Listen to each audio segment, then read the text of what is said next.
तो मैं आपसे जानना चाहूंगी कि गीता या वेद? या तो ये बड़ा अच्छा सवाल है कि क्या करें, गीता या वेद। एक्चुअली जितने भी शास्त्र हैं उनको शब्द ब्रह्म कहा जाता है। शब्द ब्रह्म का मतलब होता है पर ब्रह्म, यानी भगवान ही जब शब्द के रूप में अपना विस्तार करते हैं, दैट इज शास्त्र। तो उसमें वेद भी आते हैं, उसके अंदर और वेदों का पाठ क्या है, उसमें संहिताएं भी हैं, उसके अंदर ब्राह्मण भी है, उसके अंदर अरण्यक भी है, उसमें उपनिषद भी हैं, तो उसमें शास्त्र पुराण भी आते हैं, और उसके अंदर फिर इतिहास भी आता है, लाइक महाभारत है, रामायण है। तो भला इनका समन्वय कैसे? तो अथर्ववेद के अंदर बड़ा सुंदर श्लोक आता है कि ऋच सामान्य छंदांसी पुराणम यजुषा सह उच्चिष्ट जगजीजने सर्वे दिवि देवा दिविषता।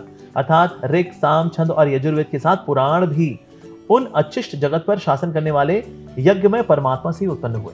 तो कोई बोले सना वेदों को मानते हैं लेकिन पुराणों को नहीं मानते, पुराण तो ये इंसान ने लिखे।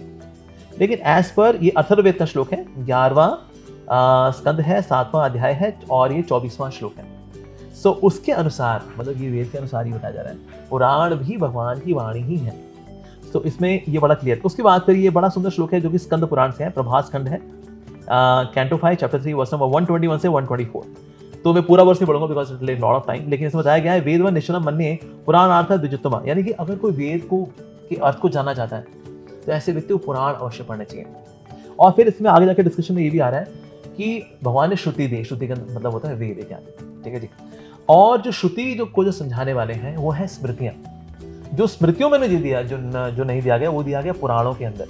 जो पुराणों के अंदर जो नहीं दिया गया वो दिया गया है इतिहास के अंदर। मतलब कि एक्चुअली शास्त्र डिवाइडेड नहीं है, शास्त्रों की सीक्वेंस है। तो अगर आपको बिगिनिंग लेवल शास्त्र चाहिए तो उसमें वेद इत्यादि आते हैं। और भगवान श्री कृष्ण खुद गीता में बता रहे हैं चैप्टर 2 वर्स 45 के अंदर कि जो वेद है वो प्रकृति के 3 गुणों से डील करते हैं। लेकिन प्रकृति के 3 गुणों के परे भी तो ज्ञान है, तो उस ज्ञान के लिए आपको और शास्त्रों में, पुराणों इत्यादि में आना पड़ता है। जो वेद जो है उसकी knowledge is more of cryptic, मतलब कि उसमें सूत्रास है, उनको समझाने के लिए स्टोरीज हैं, एनेक्डोट्स हैं, कॉन्वर्सेशंस हैं, वो पुराणों में आती है, इतिहास में आती है। इतिहास मतलब महाभारत और रामायण इत्यादि। तो जैसे किसी चीज को समझाने के लिए देयर आर एग्जांपल्स रिक्वायर्ड, उस तरह से कुछ वेदों के जो सूत्र हैं उनको समझाने के लिए there are stories and Puran, simplified version जो है। जैसे फॉर एग्जांपल से कोर्ट में होता है ना, कोर्ट में दफा 302 ताजे-राते हिंद के तहत फांसी की सजा, अगर कोल्ड मर्डर हुआ हो तो, ठीक है जी, ये एक सूत्र हो गया, ठीक है। इसको समझाने के लिए एक केस स्टडी, माय लॉर्ड 14 अगस्त 1971 गोरखपुर में फला फला घर, इसके साथ भी कोल्ड ब्लडेड मर्डर हुआ था माय लॉर्ड, और उस वक्त भी माय लॉर्ड दफा 302 ताजे-राते हिंद फांसी की सजा सुनाई गई थी माय लॉर्ड। अब ये जो है स्टोरी हो गई जो कि इसको एग्जाम्पलीफाई करती है, इसको समझाती है। तो इसीलिए वेदों की जो भाषा है उसको बोलते हैं श्रुति। इसको समझाने के लिए है स्मृति, पर श्रुति और स्मृति दोनों ही भगवान से आते हैं। तो कोई बोले वेद जो है उन पे फोकस करेंगे, वेद ही प्रमाणिक है, ये तो काल्पनिक है, पर एज पर वेदास देमसेल्व्स पुराण इत्यादि भी भगवान से ही आते हैं। बल्कि साथ में शास्त्र में बताया गया अगर कोई पुराणों को नहीं मानता है, ठीक है, so this is very good verse. तो इसमें बताया गया ये निंदती पुराण आदि धर्मशास्त्राणि नास्तिका ये यान्ति नरकम घोरम।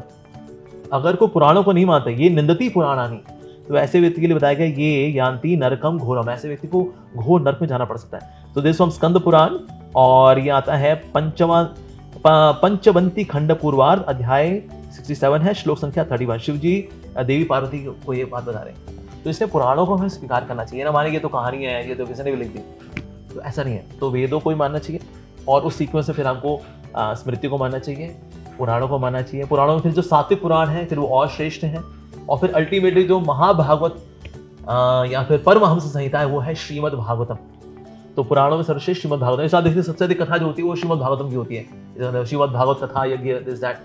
सो या सदा सेव्या श्रीमद् भागवती कथा यस्य श्रवण मात्रेण हरि चित्तम समाश्रयेत। तो हरि चित्त में बैठ जाते हैं, कैसे? सदा सेव्या श्रीमद् भागवती कथा, श्रीमद् भागवतम की जो कथा है इसको बार बार श्रवण करने से हरि चित्त में बैठ जाते हैं। तो इससे श्रीमद् भागवतम को सर्वश्रेष्ठ बताया गया सारे शास्त्रों के अंदर, परमहंस संहिता है। इसलिए वेद व्यास जी ने जब सारे शास्त्र लिख दिए थे, भागवतम के अंदर आता है वेद इत्यादि उपनिषद सब लिख दिया उन्होंने, उसके बावजूद भी ना वो सेटिस्फाइड नहीं है। तो नागमुनि आए, मैंने कहा नागमुनि ऐसा क्यों, मैं तो भगवान का अवतार हूँ और मैंने सारे शास्त्र लिख भी लिए, फिर भी सेटिस्फैक्शन क्यों नहीं है? तो फिर नागमुनि कहा क्या आपने शुद्ध भक्ति के बारे में ग्रंथ लिखा है, प्रेम भक्ति के बारे में? वो लिखिए, फिर सेटिस्फैक्शन मिलेगी आपको। तो इसलिए आखिरी जो अभी तक उन्होंने लिखा था वो था महाभारत। इसके बाद उन्होंने श्रीमद् भागवतम लिखा और वो ट्रांस में लिखा, when he was in divine trance, तो उनको फुल सेटिस्फैक्शन हुई। तो यानी अगर वो सारे वेद शास्त्र पढ़े, जब लेखक को सेटिस्फैक्शन नहीं मिली तो पढ़ने वालों को सेटिस्फैक्शन मिलेगी। तो अगर आपको पूर्ण संतोष चाहिए तो आपको श्रीमद् भागवतम पे तो आना ही पड़ेगा। वेद व्यास जी खुद सेटिस्फाई उसको लिख करके हुए हैं, तो हम भी सेटिस्फाइड होंगे उसी को पढ़ करके। So it's a sequence of the shastra, there is no conflict at all.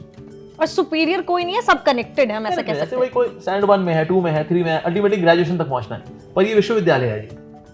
That's it. वो बोले नहीं फर्स्ट स्टैंडर्ड, नहीं थर्ड स्टैंडर्ड, नहीं सर ये सब करिकुलम का पार्ट है।